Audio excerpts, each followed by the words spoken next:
국회 행정안전위원회 내년도 예산안 심사에서 여야는 전국민 재난지원금 예산 반영을 놓고 이견을 보였습니다. 전해철 행정안전부 장관은 초과세수와 사용처 등이 예결위에서 재정당국과 충분히 논의돼야 한다고 밝혔습니다. 이재명 민주당 대선 후보가 국민의힘에 당대당 재난지원금 논의를 촉구했습니다. 이 후보는 25조 원 규모의 전국민 지원금과 윤석열 후보의 손실보상 50조 원을 내년도 예산안에서 여야가 함께 협의하자고 말했습니다.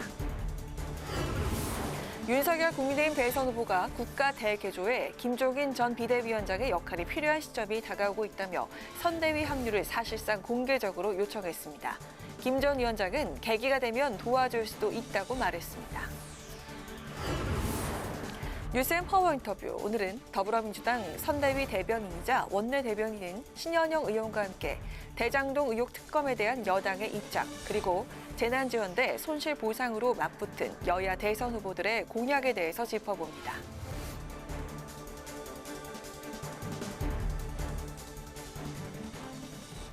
여러분 안녕하십니까? 11월 15일 의정종합뉴스 뉴스엔 시작하겠습니다.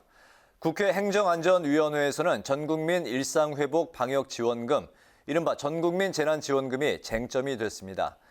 내년도 행정안전부 예산안에 지원금 예산을 반영할지를 두고 여야가 공방을 벌였는데요. 여당은 전 국민에게 1인당 20만 원씩 지급해야 한다고 주장했고, 야당은 매표 행위에 불과하다고 반대했습니다. 국회 환경노동위원회에선 요소수 부족 사태가 도마에 올랐습니다. 보도에 임채영 기자입니다. 국회 행정안전위원회는 전국민 일상회복 방역지원금에 대한 부대 의견을 담아 내년도 예산안을 의결했습니다.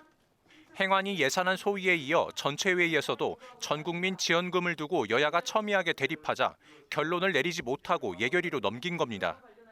여당은 방역 지원을 위해 전국민에게 1인당 20만 원씩 지급하자는 입장입니다.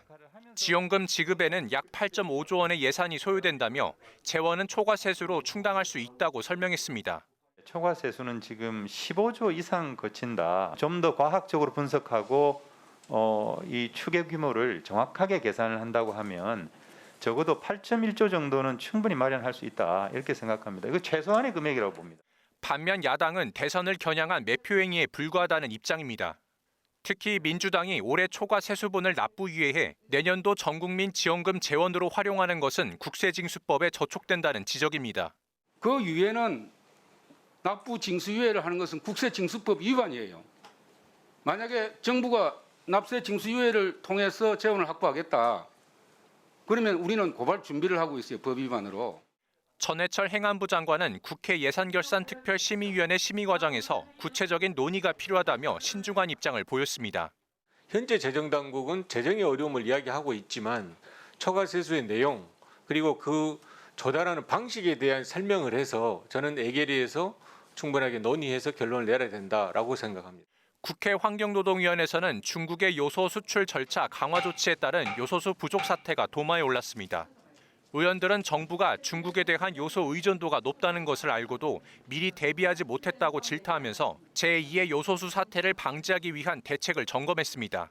이런 상황이 벌어진 것에 대해서는 정부 전체가 국민들께 죄송하죠. 굉장히 죄송하고 송구하다는 말씀을 예측이 드립니다. 돼 있었던 부분을 갖다가 이렇게 대응을 하지 못했던 부분에 대해서는 얼마나 무능하고 무책임하고 그렇습니까? 국민이 먼저 있어요. 업계 또는 전체적 운영에 필요한 게 약 400만 리터 정도, 이게 절대적으로 지금 부족해서 그 부분을 빨리 공급을 해야 된다, 이런 입장 아닙니까? 한정혜 환경부 장관은 하루에 60만 리터 이상 일주일가량 공급하면 불안감이 해소될 것이라고 본다며 생산 가능한 물량을 최대로 공급하겠다고 밝혔습니다. 국회 방송 임천입니다. 국회 기획재정위원회는 양도소득세 완화 법안을 상정했습니다. 1주택자의 양도세 면제 기준을 현행 9억 원에서 12억 원으로 올리는 게 핵심 내용인데요. 이번 정기국회 내 처리될 수 있을지 관심이 쏠리고 있습니다. 보도에 박지영 기자입니다. 국회 기재위가 조세 소위를 열고 양도소득세 완화 법안 논의에 본격 착수했습니다. 소득세법 개정안으로 1주택자의 양도세 기준을 현행 9억 원에서 12억 원으로 올리는 게 핵심입니다. 개정안에는 보유 기간에 따른 장기 보유 특별 공제율을 양도 차익 규모별로 10에서 40% 차등 적용하는 방안과 보유 기간을 주택 취득 시점이 아닌 1주택자가 되는 시점으로 변경하는 내용 등도 담겼습니다. 더불어민주당은 지난 6월 양도세 완화를 당론으로 채택하고 이번 정기국회 내 처리를 목표로 논의에 속도를 낸다는 방침입니다. 물가 상승과 급등한 집값 등을 고려해 과세 기준을 현실화해야 한다는 취지인데 내년 대선을 앞두고 성난 부동산 민심을 수습하려는 것으로 풀이됩니다. 국민의힘은 양도세 완화엔 공감하고 있지만 장기 보유 특별 공제율을 차등 적용하는 것에는 반대하는 입장인 것으로 전해졌습니다. 정부도 양도세 기준 조정 필요성을 인정하면서도 부동산 시장 안정을 저해하는 요인으로 작용할 수 있다는 우려를 표했습니다. 양도세 완화에 공감한 여야, 하지만 장기 보유 특별 공제율 등에서 이견을 보이고 있는 만큼 합의안 마련까지 진통이 예상됩니다. 국회 방송 박지영입니다. 이재명 더불어민주당 대선 후보는 코로나19 극복과 자영업자 소상공인 지원을 위해 전국민 재난지원금 추가 지급이 필요하다며 윤석열 국민의힘 대선 후보에게 당대당 논의를 제안했습니다. 또 국군 내 상무 e스포츠단 창설을 제안하며 청년 표심을 공략했습니다. 김희연 기자가 보도합니다. 이재명 더불어민주당 대선 후보는 전국민 재난지원금 추가 지급이 필요하다고 거듭 강조했습니다. 특히 윤석열 국민의힘 대선 후보가 당선되면 자영업자 50조 원 손실보상을 추진하겠다고 공약한 데 대해 대선 승리만을 위한 거짓 공약이 아니라면 당장 논의하자고 제안했습니다. 전국민 재난지원금 추가 지급에 필요한 25조 원과 윤 후보가 공약한 50조 원을 한 테이블에 올려놓고 지원 방안과 재원 대책을 협의하자는 겁니다. 지금 당장 어려운 소상공인 지원하고 또 소상공인의 매출을 늘려줄 수 있는 소비 쿠폰을 전 국민에게 공평하게 지급해서 가계소득도 지원하는 그런 정책들에 대해서 당대당 협의를 좀 해주시길 바랍니다. 이 후보는 또 올해 20조 원 규모로 편성된 지역화폐 관련 예산을 정부가 내년에 6조 원으로 줄인 걸 지적했습니다. 홍남기 경제부총리를 포함한 정책 결정자들이 따뜻한 방안의 책상에서 정책을 결정하는 게 현장에서 멀게 느껴진다고 비판했는데 전국민 재난지원금과 가상자산 과세 유예 등의 부정적인 재정당국에 대한 압박으로 풀이됩니다. 지난 주말 부울경 지역 방문에서 청년 소통을 강화했던 이 후보는 또다시 청년 문제를 거론하며 반성한다고 했습니다. 청년들의 문제에 대해서 그럼 어려움이 있지라고 생각은 하지만 정말로 그들이 느끼는 고통에 대해서 공감하고 또 따뜻하게 감싸 안고 개선은 못할지언정 공감하고 들어주려는 노력이라도 절실하게 했는지에 대해서 저 자신이 사실은 최근에 좀 깊이 좀 반성되고 좀 아팠다. e스포츠 발전을 위한 국회의원 모임 창립총회에 참석한 이 후보는 게임을 비롯한 놀이산업이 미래 산업의 핵심이 될 것이라고 강조하며 국군체육부대 내 e스포츠단 창설을 제안했습니다. 대장동 특검과 관련한 명확한 입장도 내놨습니다. 일단 검찰에 기회를 주되 수사 결과가 미진하거나 시간이 지나도 결과가 나오지 않는다면 특검을 해야 한다고 강조했습니다. 특히 화천대유 비리와 관련해 부산저축은행의 불법 대출을 윤석열 후보가 부실하게 수사했는데도 검찰 수사가 제대로 이루어지지 않고 있다며 50억 클럽을 포함해 돈의 흐름에 대한 철저한 수사가 필요하다고 주장했습니다. 국회 방송 김희연입니다. 국민의힘 윤석열 대선 후보가 김종인 전 비대위원장에게 공개적으로 러브콜을 보냈습니다. 윤 후보는 김 전 위원장의 국가 대개조가 필요한 시점에 역할을 해야 할 때가 다가왔다며 운을 띄웠는데요. 김 전 비대위원장은 윤 후보를 도와줄 수 있다면서도 논란이 불거지고 있는 선대위 구성과 관련해선 후보가 결정할 사안이라고 공을 넘겼습니다. 홍혜진 기자가 취재했습니다. 국민의힘 윤석열 후보가 킹메이커로 불리는 김종인 전 비대위원장의 등판 문제로 일었던 잡음 정리에 나섰습니다. 윤 후보가 공개적으로 김 전 비대위원장의 출판 기념회를 찾아 역할을 해달라며 손을 내민 겁니다. 국가 이 개혁의 그 대장정을 이제 벌여나가는 이 시점에서 그동안에 또 쌓아오셨던 이런 경륜으로 저희들을 또 잘 좀 지도해 주시고 잘 이끌어 주시기를 부탁드리는 마음을 가지고 있습니다. 김 전 위원장도 도와줄 수도 있다며 긍정적으로 화답했습니다. 그런 계기가 되면 뭐 도와줄 수도 있고 그런 거죠. 다만 구체적인 일정이 정해진 바 없고 선대위 구성과 관련해선 후보가 결정해야 할 일이라며 말을 아꼈습니다. 김 전 비대위원장의 선관위 합류가 기정사실화하는 분위기 속에 국민의힘과 윤 후보 측의 선대위 구성 논의는 본격화할 전망입니다. 다만 한기호 사무총장 사의 표명으로 표출하기 시작한 당 지도부와 윤 후보 측 간 힘겨루기는 이제부터 시작이라는 분석이 나옵니다. 당장 윤 후보는 오늘 아침 참석하기로 했던 최고위에 불참했고 이준석 대표는 공개 발언을 하지 않으면서 불편한 기색을 드러냈습니다. 윤 후보는 문재인 대통령의 대선 후보 선출 축하난을 전하러 온 이철희 청와대 정무수석도 만났습니다. 대통령께서 축하 말씀 꼭 전해드리시고 당신도 2번이나 대선을 치러봤으니까 체력 안배 잘 하시면서 다니시면 좋겠다고 꼭 전해달라고 하셨습니다. 여사님하고 두 분 다 건강 잘 좀 챙기시라고 말씀 전해주십시오. 이양수 수석 대변인은 비공개 면담 후 기자들과 만나 윤 후보가 문 대통령에게 대선에서 엄정한 중립을 요청했고 이 수석은 문 대통령도 선거 중립을 지키겠다고 말씀하셨다고 밝혔습니다. 미래 젊은 층 공약에 주력하고 있는 국민의당 안철수 후보는 교육 전문가를 만나 학생부 종합전형의 폐해를 지적하며 대입전형 개편 필요성을 강조했고 정의당 심상정 후보는 2030년부터 완전 모병제를 시행하고 전문병사 초봉을 월 300만 원으로 인상하는 한국형 모병제 공약을 발표했습니다. 국회방송 홍혜진입니다. 국회 방송을 TV에서 볼 때 채널 번호 몇 번으로 보시는지요? 지금까지는 IPTV나 케이블 TV, 위성 방송에서 국회 방송을 보려면 플랫폼마다 번호가 달랐는데요. 내일부터는 IPTV에서는 어느 플랫폼을 이용하든 채널 65번에서 국회 방송을 시청할 수 있게 됐습니다. 김동희 기자가 전합니다. 그동안 TV에서 국회 방송을 보려면 지역마다, 플랫폼마다 번호가 제각각이었습니다. 그런데 이제 어느 IPTV를 이용하든 채널 65번을 누르면 국회 방송 프로그램을 볼 수 있게 됐습니다.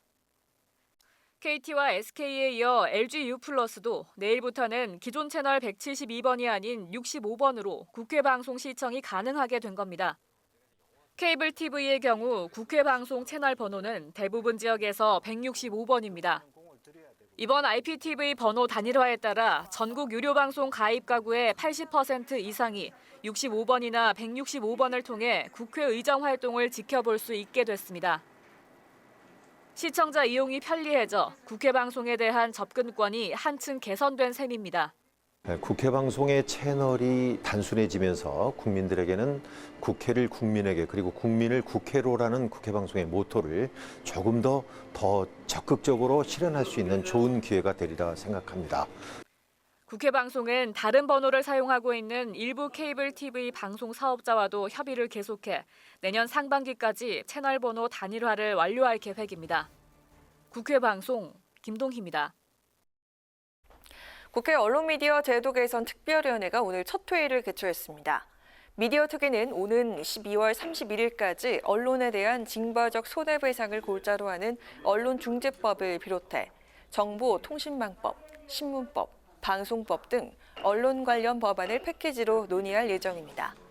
여야는 앞서 지난 9월 언론중재법의 본회의 상정을 잠정 중단하고 올해 말까지 미디어 특위를 가동해 언론 관련 법안을 논의하기로 합의한 바 있습니다. 더불어민주당 전국 청년당이 국민비례 공천제 도입과 청년 추천 보조금 신설 등을 제안했습니다. 전국 청년당 위원장을 맡고 있는 장경태 의원은 오늘 기자회견을 갖고 보여주기식 꼰대 정치를 거부한다며 국민을 닮은 의회를 구성해달라며 이같이 요구했습니다. 장 의원은 2030 세대는 전체 유권자 중 34%를 차지하고 있지만 20, 30대가 차지한 국회 의석 수는 단 13개, 4.4%에 불과하다며 국민 비례 공천제 도입을 주장했고 청년의 정치 참여 활성화를 위한 청년 추천 보조금제 신설도 제안했습니다. 윤석열 국민의힘 대선 후보가 오늘 민주당 출신 무소속 이용호 의원과 비공개 회동을 가졌습니다. 윤 후보는 오늘 오전 국민의힘 최고위원회의에 참석할 예정이었지만 일정을 바꿔 호남이 지역구인 이용호 의원과 아침 식사를 함께하며 정권 교체에 힘을 보태달라는 취지의 요청을 한 것으로 전해졌습니다. 이용호 의원은 숙고하겠다는 입장을 전한 가운데 오늘 입장문을 통해 민주당 복당 신청을 철회하고 자신의 거취 문제를 원점에서 숙고하겠다고 밝혔습니다.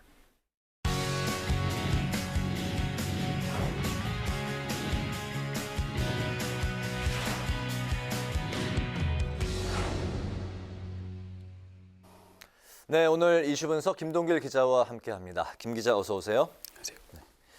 국민의힘이 20일 선대위 출범을 이제 목표로 하고 있는데 이제 선대위 출범이 가시화되는 모습인데 어떻게 진행이 되고 있습니까? 네, 이준석 대표가 제시한 선대위 출범 시기는 20일 전후입니다. 그러니까 이번 주말이 될 건데요. 네. 민주당 이재명 대선 후보소는 선출 후에 3주 만에 선대위를 출범했거든요. 그런데 국민의힘 같은 경우는 대선 후보 선출이 한 달 정도 늦었기 때문에 조금 더 이제 선대위 작업에 속도를 내고 있는 모습입니다. 총괄 선대위원장에는 김종인 전 비대위원장이 사실상 확정이 됐다고 보고 있는데 김 전 위원장이 공식 수락을 한 건 아니거든요. 네. 오늘 윤 후보가 김종인 전 비대위원장 출판 기념회에도 참석을 해서 공개적으로 요청을 했는데 김 전 위원장의 대답이 그럴 계기가 있으면 도와줄 수도 있다고 해서 이제 여운을 남기기도 했습니다. 그런데 지금까지 상황을 보면 윤 후보가 당내 경선을 거치면서 김 전 위원장의 도움을 받아왔던 점, 또 이준석 대표의 그동안의 발언 등을 보면 사실상 확정적인 것 아니냐, 그렇게 판단하고 있습니다. 네, 어쨌든 유력한 상황인 거죠? 네, 그렇습니다. 네. 국민대 명예교수인 김병준 전 비대위원장도 공동 총괄선대위원장의 이름을 올리는 게 아니냐 이제 그런 관측도 이제 나왔었는데 이 부분은 어떻게 정리되고 가고 있나요? 네, 지금 이야기가 흘러가고 있는 모양새들을 보면 총괄선대위원장에는 김종인 전 비대위원장이 있고요. 그다음에 네. 그 밑에 상임위원장에 상임선대위원장인 김병준 교수, 그 밑에 이제 공동 선대위원장에는 당대표 등의 이름을 올릴 것으로 이렇게 3단계 구조로 갈 가능성이 좀 커 보입니다. 네. 그래서 김종인 전 비대위원장은 선대위를 이끌고 김병준 교수 같은 경우는 이제 시대의 정신인 화두를 던지면서 그렇게 양쪽이 역할 분담을 하지 않을까 이제 그렇게 보고 있습니다. 일단 김병준 전 비대위원장은 공동 총괄선대위원장은 아니고 같이 일을 할 수 있는 상임위원장 그렇죠. 이런 형식으로 진행이 될 것 같다는 얘기인데 아무래도 이렇게 된 데는 김종인 전 위원장의 의중이 많이 반영이 된 것 같네요. 네, 김 전 위원장이 지난 금요일 라디오 인터뷰에 나섰는데 네. 허수아비 노릇을 하는 이제 선대위에는 참여를 하지 않겠다 이렇게 발언을 했거든요. 네. 그러니까 이제 얼굴을 내밀고 이제 유세차에서 이제 발언을 하는 거에 그치지 않고 실제적인 권한을 달라. 네. 권한이 필요하다는 거거든요. 네. 당시 인터뷰 내용을 한번 좀 들어보실까요? 네. 일을 하게 되면은 어떠한 목표가 달성이 될 수 있도록 추진을 해야 되는데 그 목표 달성하는데 주변의 사람들이 거기에 같이 동조해서 따라올 수 있지 않을 것 같으면은 그런 사람이 모르고 가요. 김 전 위원장이 이제 비대위원장직을 수행할 때 중진 의원들과 갈등을 빚기도 했었거든요. 그래서 이런저런 당 사정을 잘 알기 때문에 윤 후보가 휘둘릴 수 있다. 윤 후보는 정치 경력이 매우 짧기 때문에 중심을 잡아줄 필요가 있다. 그래서 사실상 선대위를 총괄할 수 있는 실권을 요구하고 있는 것으로 보이고요. 당 경선 과정에서 윤 후보가 김 전 위원장과의 여러 논의를 했고 또 윤 후보가 김 전 비대위원장에 대한 신뢰가 두텁다. 그래서 김 전 비대위원장의 요구를 수용한 것으로 이제 풀이가 됩니다. 또 김병주 교수 같은 경우는요. 윤 후보가 아끼는 인사라고 알려졌는데 의견들을 좀 종합해 보니까 처음 만나서 한 6시간 넘게 많은 이야기를 나눴다고 해요. 네. 그만큼 이제 잘 통하고 있는 인사다. 그렇게 봐서 이제 어느 한쪽을 포기 못하는 상황에서 윤 후보가 교통 정리를 이제 그렇게 한 것으로 이제 보여집니다. 네.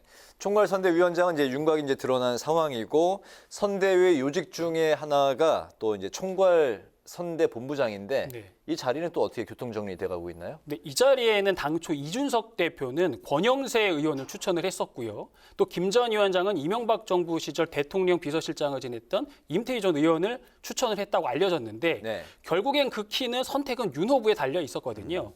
근데 결론적으로 보면 총괄선대본부장을 두지 않는 방안이 유력하게 검토되고 있는 것으로 이제 전해졌습니다. 네. 이 총괄선대본부장을 없애는 대신에 총괄선대위원장 산하에 정책 조직, 뭐 직능, 홍보 등 이제 대여섯 개 분야별 본부를 배치를 하고 거기에 이제 중직급 인사를 본부장으로 두는 것인데요. 네. 이렇게 되면 당내 인사를 이제 두루 중용을 할 수가 있고요. 또 권한도 이제 분산을 할 수 있습니다. 또 김 전 위원장이 직접 지휘할 수 있는 장점이 있는데 네. 뭐 이런 상황들, 흘러가는 상황들을 보면 김 전 위원장의 맞춤형 선대위 조직이 이제 어느 정도 맞춰가고 있다. 이제 그렇게 보여집니다. 네, 어쨌든 김 전 위원장이 이제 영향력을 크게 행사할 가능성이 점점 높아지고 있는 상황인데 마지막 단추가 이제 당 사무총장 자리인데 네. 한기호 사무총장이 거취를 이준석 대표에게 이름을 했네요. 네. 한기호 사무총장은 지난 6월 이준석 대표가 취임을 하면서 네. 그 임명한 인사거든요. 근데 사무총장이라는 이 자리가 이 수백억 원에 이르는 대선 자금과 조직을 관리하는 자리로 바뀌게 됩니다. 대선 전국에서는. 네. 그러니까 이제 선거 과정 중에 공식 대선 자금을 사용하기 위해서는 사무총장의 결재가 반드시 있어야 하는 부분이 있거든요. 네. 그러다 보니까 윤 후보와 호흡이 맞는 사람을 임명해야 한다는 목소리가 나온 건데 뭐 이러쿵저러쿵 여기저기서 이제 말이 나오니까 어제 한기호 사무총장이 이 대표를 직접 만났다고 그래요. 그래서 사무총장 자리를 나 때문에 고민하지 말라 뭐 이런 취지로 말을 했다고 하는데 네. 그런 거 보면 이제 사실상 거취를 일임한 거죠. 그러니까 여기에 또 이제 논란이 있을 수 있으니까 이준석 대표는 이제 즉시 윤석열 후보 측의 요청은 없었다 이렇게 선을 긋기도 했었습니다. 그런데 네. 조금 전 리포트에서 보셨지만 윤 후보가 오늘 최고위원회 당초 참석하기로 했다가 참석하지 않았거든요. 네. 또 이준석 대표도 오늘 모두 발언이 없다고 하질 않았습니다. 이런 상황들이 뭐 사무총장을 놓고 당내 강등이 이제 갈등이 표출되는 거 아니냐 이런 분석들도 제기가 됐는데 네.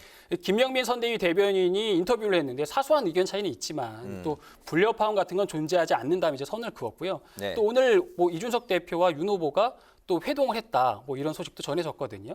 과거에 보면 이명박, 홍준표 전 대선 후보도 선출된 이후에는 사무총장을 바꿨습니다. 네. 또 박근혜 후보 같은 경우는 사무총장이 이제 서병수 의원이었는데 서병수 의원은 잘 아시지만 이제 친박계 인사였기 때문에 당시에는 이제 사무총장의 변화가 없었습니다. 네, 5개월 만에 이제 사무총장 자리가 또 이제 바뀔 수 있는 그런 상황이 됐네요. 다음은 그 민주당 이재명 대선 후보 소식을 알아보겠습니다. 메타버스로 소통 행보를 본격적으로 시작했네요. 네, 메타버스 요즘 뭐 3차원 가상세계를 지칭하는 게 아니고요. 네. 이재명 후보의 메타버스는 매주 타는 민생버스라는 의미를 갖고 있습니다. 매주 타는 민생버스의 이제 약자군요. 네, 그러니까 지난주부터 시작을 했으니까 이제 네. 매주마다 네. 그 버스 이제 출발을 할 건데요. 예. 이재명 후보가 선택한 지역이 부울경 PK 지역이었습니다. 첫 행성지가 울산 전통시장이었는데 아주 뜨거운 환영을 받았습니다. 또 어제는 합병 문제로 노사가 갈등을 빚은 거제 대우조선해양소를 찾았는데 이제 거기서도 현안을 챙겼거든요. 이 메타버스의 중점을 보면 지역을 다니면서 이제 공약을 내세우고 공약을 전달하는 게 아니라 현장에서 지역 주민들의 목소리를 직접 듣는 또 민심 행보에 초점을 맞추고 있습니다.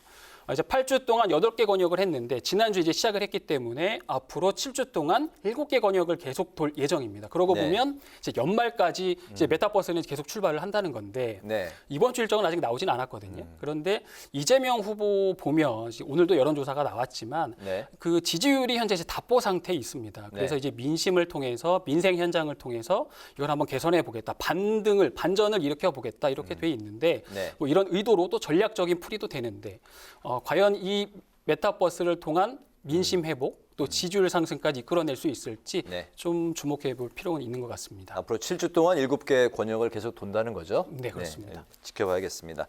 오늘 그 이슈 분석은 김종인 국민의힘 총괄선대위원장 유력, 이재명 민주당 대선 후보 소통 행보까지 살펴봤습니다. 이슈 분석 김동길 기자와 함께했습니다. 고맙습니다.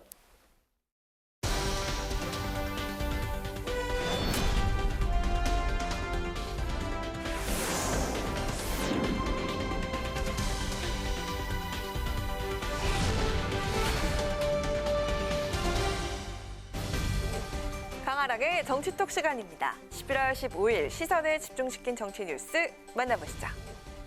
오늘의 첫 번째 정치톡은 잡초처럼 발표입니다.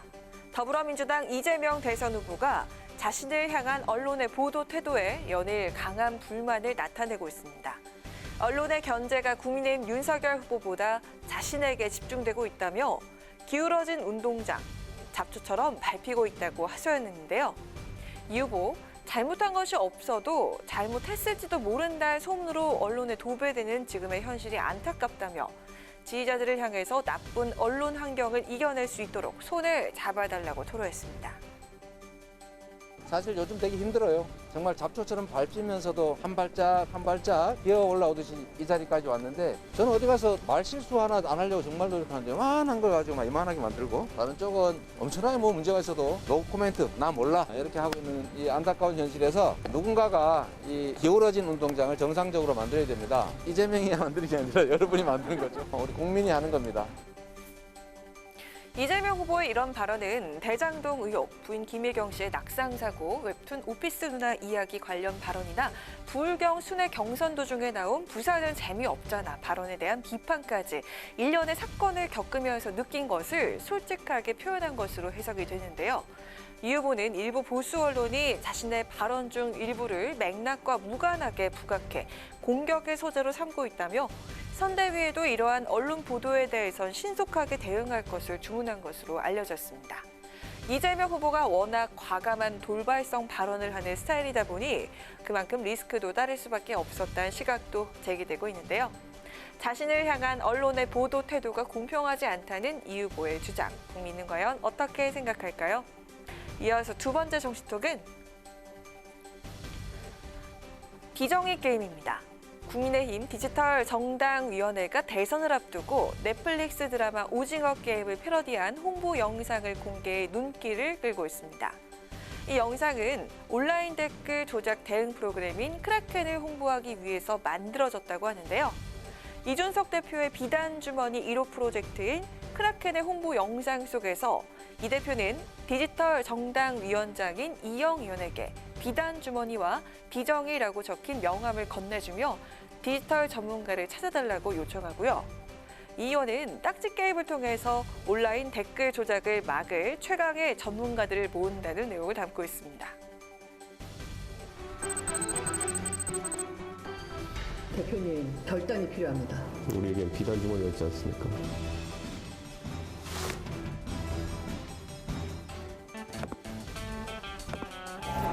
딱지를 뒤집으면 비정의 위원이 될 수 있는 기회를 얻습니다.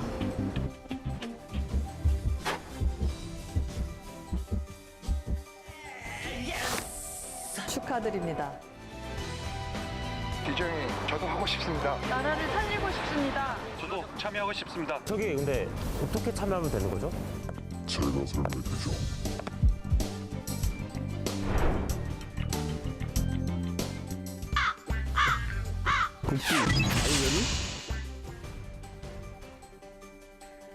네, 이준석 대표 직접 프론트맨 가면까지 쓰고 등장을 하는 등 크라켄 홍보에 공을 들였는데요. 하지만 해당 영상을 본 누리꾼들의 반응은 싸늘하기만 합니다. 오늘 오후 5시 기준 좋아요는 1000여 개, 싫어요는 2700여 개가 달리는 등 긍정적인 댓글보다는 부정적인 댓글이 다수인 상황인데요. 댓글 중에는 시공간이 오그라든다, 부끄러움은 당원들복, 이 대표가 마치 자신이 대선 후보인 듯 나서고 있다는 지적과 지금은 본인보다 윤석열 대선 후보를 적극적으로 홍보할 시기라는 의견이 많았습니다. 물론 해당 영상에 긍정적인 반응을 보인 댓글도 있었는데요. 재미있는 홍보 영상, 신선하다, 참신한 아이디어다라는 호평도 있었습니다. 이준석 대표, 젊은 세대와 소통하겠다는 취지로 자신의 대선 비책인 크라켄 홍보에 직접 뛰어들었지만 반응은 영 시원찮은 분위기인데요. 온라인 댓글 조작을 막겠다며 이 대표가 야심차게 내놓은 비단 주머니 1호, 과연 이번 대선에서 어떤 힘을 발휘하게 될까요? 지금까지 강아랑의 정치톡이었습니다.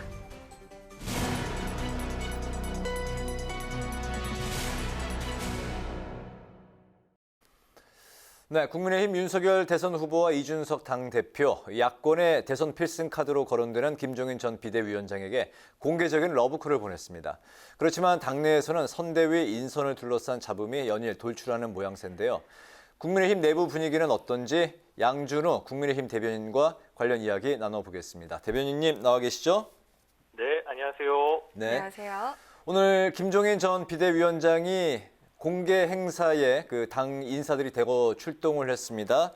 이준석 대표와 윤석열 후보, 김 전 위원장과 어떤 이야기를 나눴는지 궁금하고요. 그리고 윤석열 호의 이제 선대위가 이번 주 중에 윤곽을 드러낼 것으로 이제 알려졌는데 김 전 위원장 등판이 임박했다고 봐야 될까요? 네, 먼저 우선 어떤 얘기가 오고 갔냐는 질문에는 당장 이 출판기념회 현장이라는 게 그렇게 네. 깊은 대화를 나눌 수 있는 그런 환경은 아니었습니다. 애초에 축하 목적의 행사기도 하고 바로 한 50cm 뒤인가요? 기자님들이 노트북 펼쳐놓고 계셨거든요.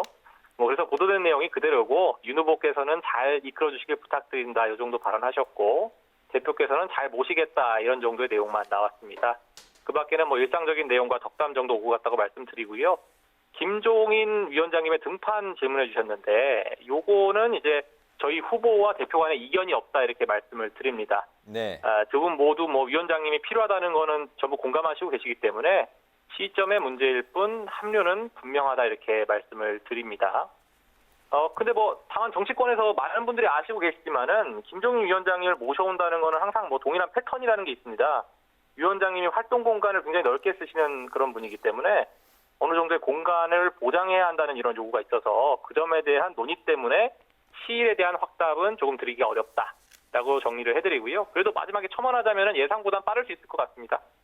네, 오늘도 당 최고위에서 윤 후보는 불참을 했고 이 대표는 침묵을 했습니다. 불편한 분위기가 감돌았는데 사무총장 자리를 둘러싼 윤 후보와 이 대표 간의 이상 기류가 기정사실로 봐도 될까요?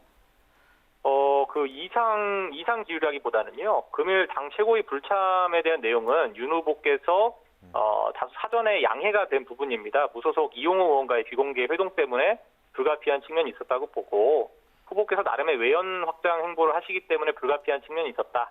그 이상의 의미 부여는 조금 다소 과한 측면이 있다라고 보고요. 사무총장직에 대한 이런 논쟁 같은 경우에는 지난 주말에 크게 불거졌는데요. 적어도 해당 시점에는 이 사무총장직에 대해서 후보와 대표 사이의 직접적인 소통이나 교감 단계까지 와 있지 않았기 때문에 이렇게 이상 기류가 나왔던 것이고 이게 저는 제 주변부에서 의도를 가지고 흘러나갔다고 보는데 이 사무총장직이라고 해도 선대위 구성 전체를 놓고 봤을 때는 굉장히 작은 조각이거든요. 이 전체를 생략하고 어떤 특정 조각만 가지고 부각을 시킨다면은 지금 현재 민감한 시점에 오해의 여지가 있기 때문에 저희가 함구하고 있는 실정이지 실제로는 큰 틀에서 이견이 없는 내용이다 이렇게 말씀을 드릴 수 있을 것 같습니다. 실제로 구성안 발표 자체는 저희가 20일에 발표를 예정했는데 이것보다 더 빠르게 공개하자는 논의도 있을 정도로 좀 이견 없이 진행되고 있다 이렇게 말씀드릴 수 있을 것 같습니다. 네, 약간만 더 이야기를 해보자면 사실 대선 전에 이 사무총장 자리는 후보와 가까운 인물이 임명이 되었던 전례가 있는데 이 대표가 한기호 사무총장 유임을 주장하는 이유를 듣고 싶습니다. 저희 대표가 이제 무조건 유임을 해야 된다 이렇게 고집하는 내용은 전혀 아니고요. 네. 이 사무총장이라는 직책에 대한 변화는 이 레벨이라는 게 후보와 당 대표께서 직접 논의해야 될 수준의 내용인데 그 논쟁이 됐을 주말 당시에는 이 건에 대한 직접 소통이 없었다라고 이렇게 보시면 될 것 같습니다. 그리고 또 이 해석의 여지도 있는 게요. 저희 당원 74조에 보면은 대통령 후보께서는 선거 업무의 효율적 추진을 위해서 필요한 범위 내에서 우선권을 가진다라고 명시돼 있거든요. 근데 이 사무총장이라는 직책이 말씀드렸다시피 선거 업무뿐만 아니라 일반적인 당무 내용까지 전부 거치게 되는 책임자 자리이기 때문에 대표와의 협의 필요성은 있겠다라는 이견이 있습니다. 다만 이제 저희가 유임을 고집했다라는 것은 전혀 아니고 그 시점에 직접적인 소통이 부족했다라는 것이고요. 오늘 3시에 대표와 후보 간의 소통이 있었습니다. 이후에는 좀 더 진전이 있지 않겠나 이렇게 생각을 합니다. 네, 알겠습니다. 국세청의 종부세 고지서 발송이 이제 일주일 정도 남았는데 윤석열 후보가 그 종부세 폭탄론을 이제 꺼내들면서 전면 재검토를 이제 공약을 했습니다.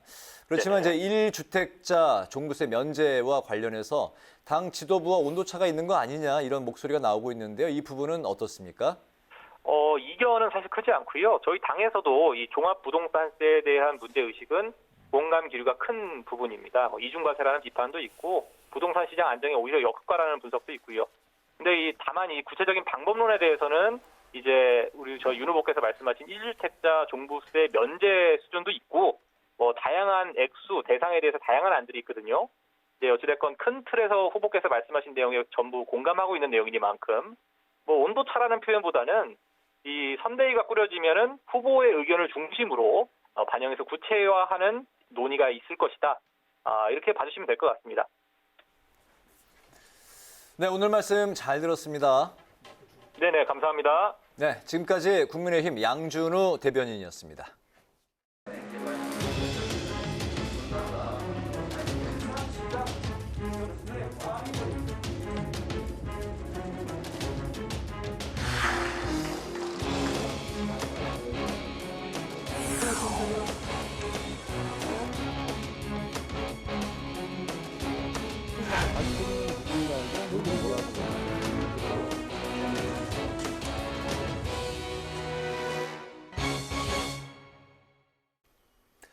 네, 이번 시간은 뉴스앤 파워 인터뷰 코너입니다. 더불어민주당 이재명 대선 후보 대장동 의혹 관련해서 선 검찰 수사 후 특검 입장을 오늘 분명히 했습니다.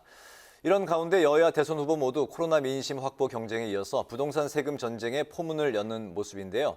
오늘은 더불어민주당의 선대위 대변인이자 당의 원내 대변인인 신현영 의원과 함께 관련 이야기 나눠보겠습니다. 의원님 어서 오십시오. 안녕하세요. 안녕하세요. 네, 요즘 무척 바쁘실 텐데 나와주셔서 대단히 감사합니다. 네, 감사합니다. 네, 그 여당의 그 이재명 대선 후보가 띄운 조건부 대장동 특검 지금 이제 현재 대선판의 이제 그 주요 이슈로 이제 급부상했습니다.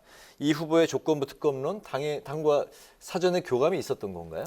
예, 뭐 이 대장동 이슈는 온 국민들의 관심사이기도 하고 그동안 국정감사에서도 이 대장동 내용을 가지고서는 여러 가지 논란과 논의가 있었습니다. 그만큼 이 대장동에 정말 그 돈 받은 범인이 누구인가 이거에 대한 명명백백한 수사가 필요한 상황인데요. 이 이재명 후보께서 말씀하신 대장동 특검 이 특검에 대한 우리 당의 입장은요. 이전부터 그렇습니다. 검찰 수사가 명확하게 이루어진다면 특검에 대해서는 후순위로 고민할 수 있다. 그렇기 때문에 정확한 검찰 수사가 이루어질 수 있도록 하는 것이 중요하다라는 거였는데요. 그 사유로는 이때까지 보면은 특검이라는 게 99년 이후에 13번 정도 도입이 돼서 진행이 되면서 보면은 특검이 꾸려지는데도 40일 정도 시간이 걸렸고요. 또 수사 기간만 하더라도 30일에서 70일, 또 한 달까지 연장을 할 수 있는 만큼 상당히 특검으로 진행한다. 그것은 대장동 수사가 지연될 수 있다. 그리고 이것이 대선 전에 과연 마무리될 것이냐 이거에 대한 걱정이었습니다. 가능한 검찰 수사에서 많은 것을 밝혀냈으면 좋겠고요. 만약에 미진하다면 특검으로라도 우리가 명명백백히 밝혀야 된다는 게 우리 당의 입장이다. 그리고 사전부터 이런 고민을 저희는 해왔다는 말씀을 드리겠습니다. 선 검찰 수사 후 특검 입장으로 오늘 이제 입장 분명히 이제 한 거죠? 네. 알겠습니다. 네, 이런 가운데 민주당은요. 이재명 후보가 쏘올린 전국민 방역지원금 작업에 속도를 내고 있습니다. 보니까 여론조사 결과, 한 여론조사 결과인데요. 국민 과반 이상이 이재명표 방역지원금을 거부한 것으로 나타났습니다. 근데 이를 무릅쓰고 돈 풀기에 나선 이유와 방점을 들어보고 싶습니다. 예, 돈풀기라는 표현은 정확하지 않은 것 같고요. 실제로 이번에 지금 11월 달에 열심히 우리 국회에서 예산의 시기입니다. 추가 세수가 많이 거쳤고요. 10조에서 15조 정도의 여유분이 있다는 겁니다. 네. 그만큼 우리 국민들께서 많은 세금을 내셨기 때문에 이것을 어떤 방식으로 국민들에게 돌려드릴까에 대한 고민이고요. 지금 코로나 상황이 이제 단계적 일상 회복으로 전환이 되었지만 그럼에도 불구하고 이 해외 사례를 보면 오히려 풀어타가 악화되는 사례도 많고요. 그만큼 우리 국민들 그리고 우리 시민들이 스스로 철저한 개인 방역을 그대로 유지해야 단계적 일상 회복이 위드 코로나가 성공적으로 이루어질 수 있다라는 전제 하에서 지속적으로 마스크 등의 여러 가지 방역, 개인 물품들이 필요하다는 얘기입니다. 그래서 지난 1년 반 이상 코로나 그리고 앞으로도 일상 회복 과정에서의 많은 비용들이 우리 국민들이 부담을 해야 된다면 그 정도는 최소한 우리 국가에서 다시 돌려드리는 게 맞다.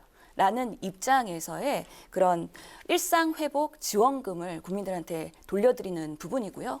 이제 예결위에서 예결 소위가 진행될 예정이기 때문에 그 시기에 맞게 이제 논의가 정부와 여야가 고심해서 뭔가 성과를 내야 되지 않는가 하는 생각이 듭니다. 네네.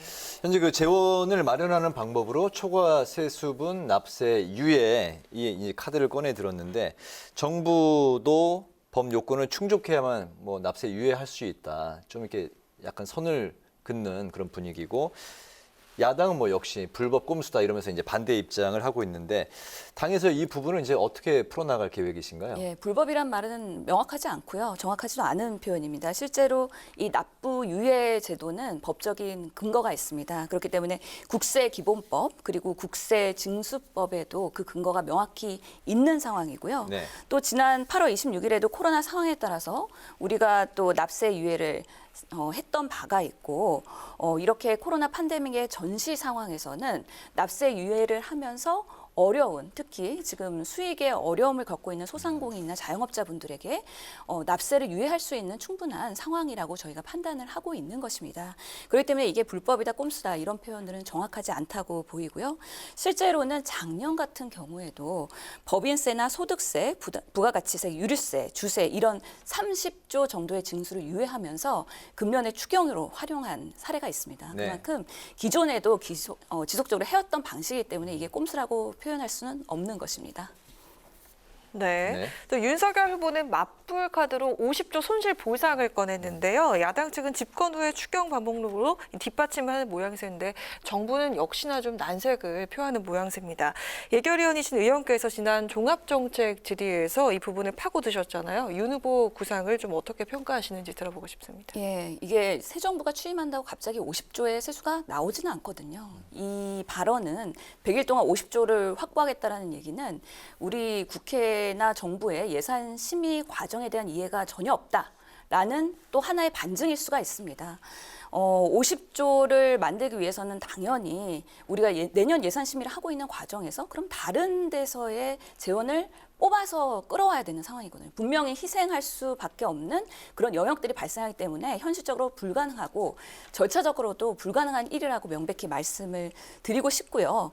이런 방식으로의 사실은 뭐 소상공인 지원 마련에 대한 듣기 좋은 감언이설의 그런 정책은 대선 후보로서는 좀 지양해야 되지 않을까 하는 우려가 심히 드는 상황입니다. 네, 그런 50조 손실 보상안 그 윤석열 후보의 공약과 관련해서 오늘 이재명 후보가 역제안을 했네요. 그 당대당 논의를 하자 이런 제안을 했는데 여기에 대해서는 민주당은 이제 어떤 입장인지 그리고 야당과 논의를 곧바로 추진하게 되는 건가요? 어떻습니까? 예, 이번에 예산 심의를 실질적으로 하고 있는 시기이기 때문에요. 한번 고민을 해볼 필요는 있다라고 생각을 합니다. 우리 국민들께서 어려워하시는 부분에 대해서 당연히 돌려드려야 되는 그런 예산 심의가 이루어져야 되고요. 그러면서는 뭐 야당에서도 그런 소상공인에 대한 그런 보상 피해 강화 그리고 우리 당에서도 이런 피해 분들에 대한 그런 손실을 두텁고 더 넓게 보상해야 된다라는 그런 기조가 있는 만큼 여전히 이 코로나로 어려우신 우리 소상공인 자영업자분들 그리고 우리 국민들께서 정말 시민의식을 가지고 이런 방역에 참여하신 그런 부분에 대해서는 어떻게 그 보상을 지급할 수 있을지 논의해 볼 수 있다는 입장이고요. 그것이 바로 국회에서 여야가 해야 되는 또 책무이지 않을까 생각을 합니다. 네, 또 종부세 고지서 발송을 일주일 앞두고 있는데요. 윤 후보가 종부세 전면 재검토에 시도를 걸었습니다. 이에 민주당은 노골적인 부자 감세론이라고 맹공을 하고 있는데 이에 대한 좀 입장을 들어보고 싶거든요. 먼저 들어보겠습니다. 불과 우리 국회에서 그 종부세 기준을 9억에서 11억으로 여야가 합의해서 통과한 지 얼마 안 됐습니다. 이 종부세 이제 고지서가 발행 직전에 이렇게 말씀하시는 것 자체가 12억인가요? 9억에서 11억입니다. 11억. 예, 11억. 예, 종부세는 11억입니다. 그렇기 때문에 이렇게 여야 합의가 된 이후에 이제 현장에 반영이 되는 시점에서 또 이런 다른 이야기를 하시는 것 자체가 이 국회의 그 여야 합의 기능을 존중하지 않는 거라는 거에 대한 유감을 표명을 하고요. 실제로는 전 세계가 부동산에 대한 보유세를 강화하고 있는 추세입니다. 소득에 대한 그런 소득세는 강화되어 있는데 부동산 같은 불로소득에 대해서는 상대적으로 너무 낮은 세율을 갖고 있는 것도 현실이기 때문에 이런 부의 양극화를 어느 정도 해소하기 위해서도 부동산에 대한 현실적인 그런 세제 방안이 마련이 해야 되는데요. 윤석열 후보의 그런 종부세 발언에 대해서는 실제로는 그 지방세로 납부해왔던 종합토지세가 예전에 있었습니다. 이것을 폐지하고 종부세가 신설된 건데요. 그 이유는 초고가 주택이 몰려 있는 거에 대한 이런 대도시의 재산세 세수를 어느 정도의 형평성 있게 완화하자는 목적과 똘똘한 한 틀을 가지고서는 부동산에 뭔가 이 투자, 뭔가 광풍이 들지 않도록 하는 뭐 예방을 위한 그런 여러 가지 대책으로 인해서 부동산 이때까지 조세 정책이 만들어졌는데 포괄적으로 앞으로는 조세 정책이 만들어져야지 이렇게 건 바이 건으로 이야기하는 것 자체가 현실성이 없다라고 말씀을 드릴 수밖에 이제 또 없습니다. 민주당의 앞으로 종부세 개편 논의 가능성에 대해 듣고 싶고 앞으로 방향성은 어떻게 가져가실 생각이실까요? 부동산 부동산의 그런 가격 상승으로 인해서 여러 가지 어려움이 있으시고 그거에 대한 세수가 또 증가하고 있는 상황인데요. 부동산 폭등에 대한 예방안을 우선적으로 공급을 강화함으로 인해서 어느 정도 안정시킬 수 있는 방안도 같이 노력을 하면서 이 조세에 대한 부동산세, 양도소득세, 그리고 종부세 이런 부분에 대한 포괄적인 고민은 지속해야 될 거라고 생각이 듭니다. 네, 오늘 그 마지막 질문은 이제 코로나 관련인데요. 의원님이 이제 바로 코로나 의사로 유명하시잖아요. 그렇죠. 네. 위드 코로나 이제 그 정책이 이제 시행이 된 이후에 거리에 사람들이 정말 부쩍 늘었고 식당에도 식당 매출이 일단 부쩍 늘었다는 자체가 이제 식당 이용객들도 이제 많이 늘었다는 이야기인데, 하지만 그 신규 확진자가 여전히 2,000명대를 유지하고 있고 위중증 환자가 이제 크게 늘어났기 때문에 시민들이 좀 불안한 상황입니다. 이런 그 상황을 어떻게 진단하고 계시고 또 이 상황을 어쨌든 요 정도면은 이 위드 코로나 시대에 괜찮은 상황인 건지 어떻게 바라보고 계십니까? 실제로 그 단계적 일상 회복이 되면은 신규 확진자나 아니면 중증도가 올라갈 거라고 예측을 했습니다. 그것이 지금 현실적으로 나타나고 있는 상황이고요. 다만 더불어민주당에서는 일상 회복 TF를 만들어서 계속 상황을 꼼꼼하게 점검하고 있고 감당 가능한 의료 체계가 유지하기 위한 방안으로서의 지속적인 노력을 하고 있다는 말씀을 드리겠습니다. 그럼에도 불구하고 지금 중환자가 늘어나고 있고요. 또 백신 접종자들의 돌파 감염도 늘어나고 있는 상황에서 지금 3차 부스터 샷에 대한 시점은 더 빠르게 당길 필요가 있습니다. 이에 대한 대책을 내일 논의할 예정이고요. 아마 고령자부터 해서 고위험군들의 그 백신 시기를 조금 더 빨리 해서 11월, 12월 달 안에 부스터샷을 맞추고 조금 더 안정된 시스템에서 국민들이 개인 책임 파격으로 유지될 수 있는 장기전을 이제 위드 코로나 때는 마련해야 되지 않을까 싶습니다. 아까 뉴스에서 50대 이상 부스터샷은 내일부터 가능하다고? 예, 이제 예약을 받고 이제 접종을 시작할 예정인데요. 이제 고위험군부터 확대를 하고 50대 이상 그리고 우리가 또 이제 건강한 성인들에 대한 추가 백신에 대한 논의도 해야 될 거고요. 이제는 5에서 11세 소아들에 대한 백신 승인도 이제 마련을 해야 되는 부분인 만큼 전 국민이 백신 접종 그리고 또 부스터샷 접종까지도 빠르게 진행할 수 있도록 하는 저희가 검토를 하도록 노력을 하겠습니다. 알겠습니다. 네, 이제 연말을 향해 가고 있는데 올해가 가기 전에 꼭 이루고 싶은 목표가 있으시다면 한 말씀 부탁드리겠습니다. 예, 이제는 대선 전국입니다. 이제 110여일 남은 기간 동안에 하루하루 충실히 보낼 거고요. 이번 다음 20대 대통령 선거에서는 정말 정책으로 승부하고 우리 젊은 세대들이 공감할 수 있는 후보가 뽑힐 수 있도록 저희가 이재명 후보 열심히 돕고 또 성공할 수 있도록 노력하겠습니다. 알겠습니다. 앞으로 계속 크게 활약하시는 모습 지켜보겠습니다. 오늘 그 뉴스앤파워 인터뷰에서는 대장동 의혹 특검에 대한 여당의 입장 그리고 재난지원금 대 손실보상금으로 맞붙은 여야 대선 후보들 간의 공약에 대해서 살펴봤습니다. 지금까지 더불어민주당 선대위 대변인인 신현영 의원과 함께했습니다. 오늘 말씀 고맙습니다. 잘 들었습니다. 감사합니다. 내일은 전국이 대체로 맑겠습니다. 최저기온은 서울이 4도, 광주 6도, 최고기온은 서울 13도, 부산 18도까지 오르는 등 오늘과 비슷하거나 조금 낮겠습니다. 이번 주 내내 비 소식은 없고요. 추위도 덜해서 가을 정취를 느끼기 좋겠습니다. 오늘 뉴스에는 여기서 마치겠습니다. 국민의 국회를 위해서 내일도 뉴스N이 함께하겠습니다. 시청해주신 여러분 고맙습니다.